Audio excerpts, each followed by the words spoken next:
పత్రిజీ గారిని మేమందరం ఒక గురువుగా, నేను ఎక్కువ ఫ్రెండ్గా, అంటే ఫ్రెండ్లీగా చాలా విషయాలు షేర్ చేసుకునేటటువంటి నేచర్. అలాగే వారితో ఒక 13 years ట్రావెల్ జరిగింది.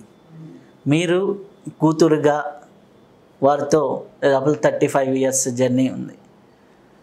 పత్రిజీ గారు మాకు టీచ్ చేసేది తెలుసు, మాకు బోధించేది తెలుసు, ధ్యానం చెప్పడం తెలుసు. అయితే వారి సాధనని మేము ఎప్పుడూ చూడాల. వారు మొదట్లో అంటే 90s మీరు చిన్నపిల్లగా ఉన్నప్పుడు ఎట్లా సాధన చేసేవారు? ఫస్ట్ ఆఫ్ ఆల్ నమస్కారం, థ్యాంక్ యూ ఈ ఆపర్చునిటీకి. ఆయన సాధన అంటే ఆయన ఫస్ట్ బుక్స్ గురించి మాట్లాడాలి. ఆయన సాధన ఆ బుక్స్లో చదవడం, ప్రతి క్షణం అదే, ఇంకా వేరే ఏం లేదు. మమ్మల్ని పార్క్కి తీసుకెళ్ళినా అక్కడ కూర్చొని మేము ఆడుకుంటుంటాం, ఆయన బుక్స్ చదువుతూ ఉంటారు. ట్రైన్లో కానీ బస్సులో కానీ ఎక్కడున్నా సరే ఆయన ఏదైనా పని చేయడం లేదా బుక్స్ చదవడం. సో ఆయన బుక్స్ అనే సాధన నాకు చిన్నప్పటి నుంచి అదే చూస్తూ ఉన్నాను. తర్వాత ధ్యానం అంటే ఆయన ఇన్ఫ్యాక్ట్ ఆయన చేయించడం ఎక్కువ. ఆయన చేయడం, ఆ టైంలో మేము జోకులు కూడా వేసుకునేవాళ్ళం. అరే డాడీ నువ్వు అందరికీ ధ్యానం నేర్పిస్తాను, నువ్వు చేయట్లేదేంటి అని. కానీ ఇప్పుడు అర్థమవుతుంది ఆయన ఆ సాధన అంటే ఆయన ఒక ఎనర్జీ ఎప్పటి నుంచో పూర్వజన్మల నుంచే ఆయన బిల్డ్ చేసుకొని వచ్చారు. సో ఈ టైంలో ఆ ఎనర్జీని అంతా ఈ తన ఫ్లూట్ ద్వారా, ఆ ధ్యానం ద్వారా అది రేస్ చేయడమే ఆయన చేసే సాధన అని అర్థమైంది. సో ధ్యానం కానీ, బుక్స్ కానీ, సజ్జన సాంగత్యం కానీ, ఎక్స్పీరియన్స్ వినడం ఆయన సాధన. ప్రతి ఒక్కరు ఎక్స్పీరియన్స్ వినాలి.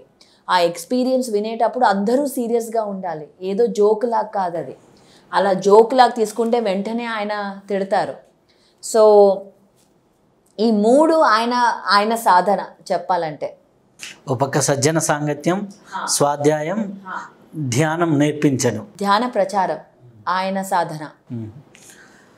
అయితే చాలామందికి పత్రిజీ గారు ఒక్కోసారి కోప్పడుతూ ఉంటారు. మీ మీద ఎప్పుడైనా కోప్పడ్డారా? లేదు, నా మీద ఎప్పుడు కోపడలేదు. నేను ఆపేదాన్ని కోపడ్డాం, వేరే ఏదైనా ఆయన కోపడుతుంటే. కానీ ఎప్పుడు అలా కొట్టడం లేదు, కోపడడం లేదు. అయితే వారు 1,00,000 పుస్తకాలు చదివారన్నారు. ఆ చదివే విధానం ఎలా ఉండేది? ఆయన చదివే విధానం చాలా, ఒక పుస్తకం పట్టుకున్నారంటే ఒక పెన్ ఉంటుంది, అండర్లైనింగ్, ఎప్పుడూ అండర్లైనింగ్ చేస్తూనే ఉంటారు. సో చాలా ఫాస్ట్గా చదివేవారు. ప్రతి ఒక్క పుస్తకం చాలా సీరియస్గా అండ్ అండర్లైన్ చేస్తూ. ఇంకా పుస్తకం చదివినప్పుడు ఎప్పుడు దాని గురించి మాట్లాడేవారు. ఏ క్లాసులో ఉన్నా ఆ పుస్తకం గురించి, దాంట్లో ఆయన చదివింది అందరికీ షేర్ చేయాలని ఆయన తపన. సో ప్రతి ఒక్క లైన్, ఆయన ఏది చదివితే, ఆయన ఏది నేర్చుకుంటే వెంటనే అది ఫస్ట్ అందరికీ చెప్పాలి. సో ప్రతి క్లాస్లో ఆయన బుక్ ఒక దాని సారాంశం కానీ, దాని ఒక జస్ట్ కానీ అందరికీ వెళ్ళాలి. సో ఆ బుక్ అయ్యేంత వరకు ఆ నాలెడ్జ్ వెళ్తూనే ఉంటుంది, ఆ తర్వాత నెక్స్ట్ బుక్. అలాగా పత్రిజీ గారు ఇద్దరు గురువుల పేర్లు ఎక్కువగా చెప్తూ ఉంటారు. ఒకరు కాసిరెడ్డి నాయన, రెండు సదానంద యోగి గారు. వీరిని మీరు కలిసిన చిన్నప్పుడు అనుభవాలు, ఏమైనా అనుభూతులు ఉన్నాయా? సదానంద యోగి గారు అంటే నేను ఆయనను కలవలేదు. ప్రాబబ్లీ నేను కలిసిన మా అమ్మతో చిన్న బేబీ ఉండొచ్చు. కానీ ఆయన గురించి బాగా విన్నాను. ఆయన ఎలా ఉంటారు ఏంటి, ఆయన చెప్పడం ఏంటి, ఎస్పెషలీ నాన్నగారిని ధ్యానంలో ఈ మూమెంట్కి ప్రిపరేషన్ ఎలా ఉండింది అనేది. కాసిరెడ్డి తాతని కానీ కలిశాను, అది గుర్తుంది నాకు. ఆయన ఎవరైనా ఇంటికి వెళ్తే వెంటనే అందరం వెళ్ళిపోవడం, ఆయనను చూడడం, అక్కడ ధ్యానం చేయడం, అలాగే ఆయన ఇంటికి రావడం, ధ్యానం చేయడం, ఇదంతా అదొక పండగలాగా. అంటే అందరూ వచ్చేయడం, భోజనాలు, ధ్యానాలు, సో ఇలాంటివన్నీ. సో ఆయనను చూడడానికి మమ్మీ కూడా నన్ను ఎప్పుడూ తీసుకెళ్ళేది ఆయనను చూడడానికి. ఏది ప్రాబ్లం ఉన్నా సరే అక్కడికి వెళ్ళిపోయి ధ్యానం చేయడం. సో అలా చిన్న చిన్న గుర్తులు ఉన్నాయి. నేను కాసిరెడ్డి నాయన గారి వీడియో తీసినప్పుడు మంచాల కట్టులో అమ్మ మీ ఇద్దరు తీసుకెళ్ళి అక్కడ కలిశారు అని అప్పుడు నేను విన్నాను అనమాట ఫస్ట్ టైం. మంచాల కట్టులో రిటైర్డ్ ఇంజనీర్ గారి ఇంట్లో.